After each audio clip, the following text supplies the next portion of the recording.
I have 4 or 5 Zergs on the row. I'm just like, you know what? I'm sick of playing against Zerg. I'll just 7-gate +1. It's one of the easiest strategies to execute, and you can catch a Zerg off guard, but if they defend very well, then it's just not going to work. And I feel that Inca just kind of thought too easy about it. Yeah, you know, we were kind of talking about it during the break, and this is what it looked like to me. It looked like to me that Inca said, who's this guy I'm playing against? He's got no major results to speak of. I'm just going to crush him with an all-in and move on to the finals. And then Glon said, oh, no, you're not, sir. I am here to win this thing. But it wasn't just the strategy. Like, the strategy is one thing, but the execution, that's what... very sloppy. That's what worried me. Losing stalkers carelessly. Those zealots, like, they might as well not be there. As Glon just kind of, like, run around them and just start picking up stalkers one by one. And Inca was just standing there with the stalkers. Hey, I'm losing stalkers. 1, 2, Let's try to wipe in some more. Well, I'm still losing stalkers. Wow, this guy's good. Yeah, of course he's good, man. He's in the semi-finals. He has to be good. I mean... you know, say what you want about walkovers or about you know, the players that are here in the semifinals, but these guys earned it, and Glon is looking pretty good, Kev. He's looking pretty damn good, and I would love it. I would love it to see Glon versus Bishu in the final. That would definitely be one hell of a story. and the coolest thing is, Ben. You know what? If there was a time machine, I would go back in time a week, and I would bet you, I would give you 100-to-1 odds. Glon versus Bishu in the finals, and you would bet any amount of money. Yeah, I know. I would have bet my life, probably. I would have bet everything out of life that I love besides one thing, but or maybe 2. Look at this, man. Inca is, again, doing something highly aggressive, and I like how Glon's responding, putting a drone in a nice spot to block a cannon. And Inca's already dropping the Nexus. Now he's wasting already quite a bit of minerals. I think this is even more worth it, Ben, than trying to cannon and like canceling 3 buildings and then dropping the Nexus. Look at the income tab right now. It's 380 against 680. Yep, this is quite alright for Inca. I love this. This is 4 probes, not mining. All this time. I do think that Glon could do that a little bit better, but I still think that's an adequate response to what he saw. Yeah, but the moment suddenly 3 cannons go up, we say that he underreacted. Yep, you're right. And Inca's not going to give up on it yet. He's got 150 minerals. Will the cannon go down? No. Looks like it's not going to go down. Instead, he plants the first 2 Zeglings are out already. As we can see, the gateway is being wiped in as well. The voice already ready. He's getting a cannon as well. Behind this gate, he got the cannon a little bit before the gate. This is a good opening for Inca. This is very good. This is so much better than it was before.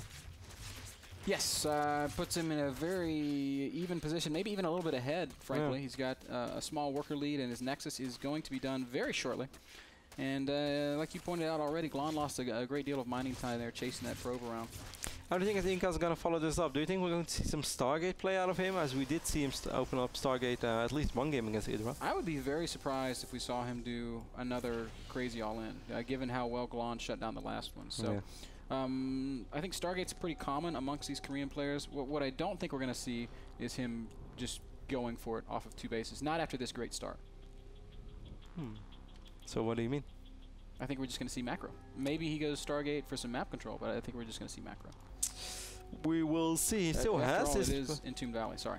He has his probe, yes, of course. Entombed, one of the better maps out there for Protoss. Once you take out these rocks, you can get a full wall of over here, or you can keep the full wall of over here and make this your only entrance point. And it's just very, very nice to sit on 3 bases and turtle on it a little bit, because 3-base Protoss is, of course, pretty damn scary. Not as scary as 4-base Protoss, but 3-base Protoss is a good start. But we will see the Stargate opening, man. Few things in the world are as scary as 4-base Protoss, Kev. One of them is Godzilla. One of them is Godzilla. The other one would be a midget with a yo-yo. No, that's just an example of something that's very, very angry. No, damn it! I keep getting them wrong.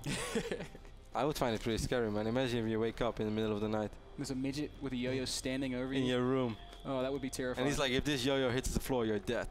No! You like grab him and you hold him up in the air. Wow, that's so mean. And then he's just got like a really contemptuous look on his face as he plays with the yo-yo. He's like, oh, my life, all I wanted was to spin this yo-yo. Yes, yes, yo-yo. So we see this Zergling from Glon being very active, picking up this probe from Inca. Dumbest conversation we've ever had. It is a Stargate opening. Yes, I pointed out before. He's even going to open up with the Void Ray. Still a little bit surprised. Like, Void Ray cross him up on an Entombed Man. What will this Void Ray ever get done? Well, you can control creep maybe a little bit. If he follows this up with a quick robotics bay, well, we see a lot of gates going up for OGS Inca, Ben.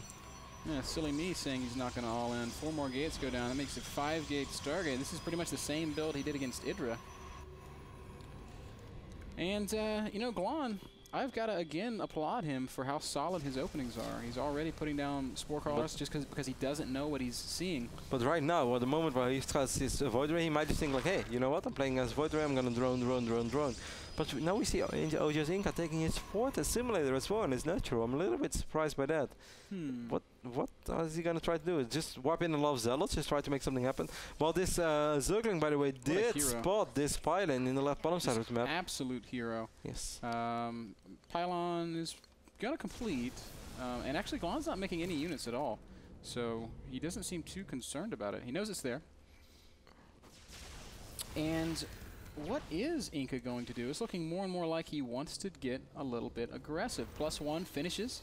He has to be aggressive, man. He doesn't have any Robotech. He doesn't have a Twilight Console. He doesn't have anything. He needs to make something happen.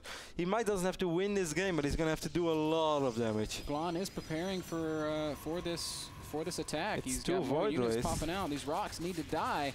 It would really suck if Inca came right now. Oh no, Glon! But there are 5 queens on the map. I really think 5 queens is going to be more than enough, man. Well, that queen, micro. There's a good transfusion. Zerglings are surrounding the Zealots, but they do have +1. More queens coming out. This isn't looking that bad for Glon. No, not at all, because those queens are just doing an absolute fantastic job. They're having a field day, and all these Void Rays dealing so much damage. Inca did do a very good job at keeping them alive, but 1 queen is down. Yeah, Inca needs to do way more than this. The Zealots. Roaches are popping out. They're going to be really good against the Zealots, but the it's hard to micro though. Ooh, this is actually starting to get kind of scary. They lose a charge just now. Makes them a little bit less scary, but there are more than enough roaches in the field right now. I think 8 roaches. And the queen count is still pretty high. Spore Crawlers being walked over. Queens are not all fighting the Void Rays, so a little bit of bad control here from Glon, and he's just letting his roaches sit here and tank all this damage. Spore Crawlers, though, are the real heroes of the day, forcing these Void Rays back. Finally, the Void Rays manage to charge up, but not before all the Zealots die. 1 Void Ray does finally fall. And Glon, are you really going to do this? Oh my god, 79 supply to 62. Inca has no real I think if Inca kept those 2 Void Rays alive, man, I think this was a pretty damn successful attack, because he really killed a lot of Overlords, picked off a couple of Queens. He kept Glon very low on workers while he kept reducing probes, but in the end, losing those 2 Void Rays makes it a little bit harder, because this also gives Glon sort of a window to make a ton of roaches and try to make something happen on the other side of the map, which would have never been possible if there are 2 Void Rays. And Glon can't seem to decide if he wants to kill this pylon across the map. He wants to kill it, man. Go after the pylon. I want to kill that pylon. Yeah, you have to. You can't have Zealots warping in behind your attack. That's very, very frustrating. He also spots that 3rd base. Oh, these rocks are not down yet. But the wall's up. Okay, so Inca's looking kind of safe. And yeah, we do reach a point of like stability, Kev. Inca with a worker lead down a base, but he's about to be even bases with Glon. And what is Glon's follow-up going to be? Drones. Drones are going down. Probably going to see him take a 4th base pretty soon. Infestation phase is more than halfway done. I'm a little bit confused about what's going on. It seems like Inca just wants to turn this into a longer game right now, as he's researching hallucination as well. I do kind of like that. I was talking a little bit with Moro the other day, who really advised me to use hallucination more in this phase of the game. Even when you have a Stargate and even when you have Phoenixes on the map, there's always this moment where you're gonna have to be very careful, as we see Glon perhaps trying to make something happen with these roaches. But the moment you feel there might be infestors on the map, you do not want to sacrifice Phoenixes anymore. They're too expensive. Force fields might go down, and they will. I agree with that so much, man. I've said for ages that Hallucinate's one of the best spells in the Protoss arsenal. And something that always frustrated me, especially when I was playing a lot more than I am these days, is when Protoss players would hallucinate a Phoenix and just park it over my army. You play a lot, man. You make it sound like you don't play a lot. You play a lot. Oh, well, not as much as I used to. You play so much. I used to play full time, man. You're a Zadrot. I don't play that much. I play maybe 50 games a week. 50 games a week? More like 50 games a day. No. No. But anyway, back to my point, you know, if the Phoenix is just following your roaches around, that hallucinated Phoenix, you either have to make a couple Hydras, or you just have to let Protoss see your army at all times.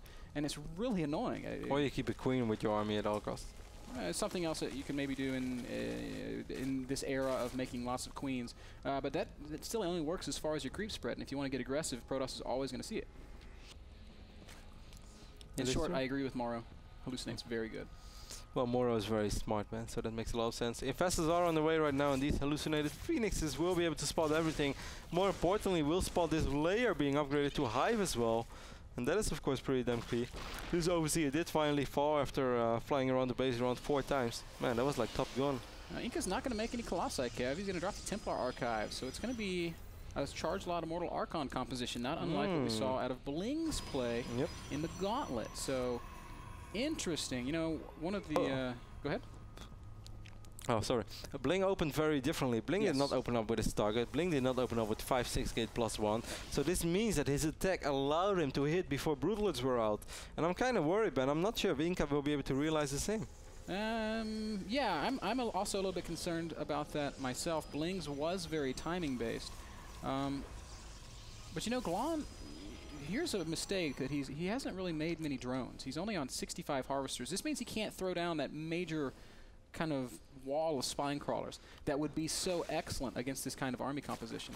In fact, he's looking like he wants to get aggressive here, which in my opinion is a terrible idea. But he has 7 infestors, and I feel that's actually enough.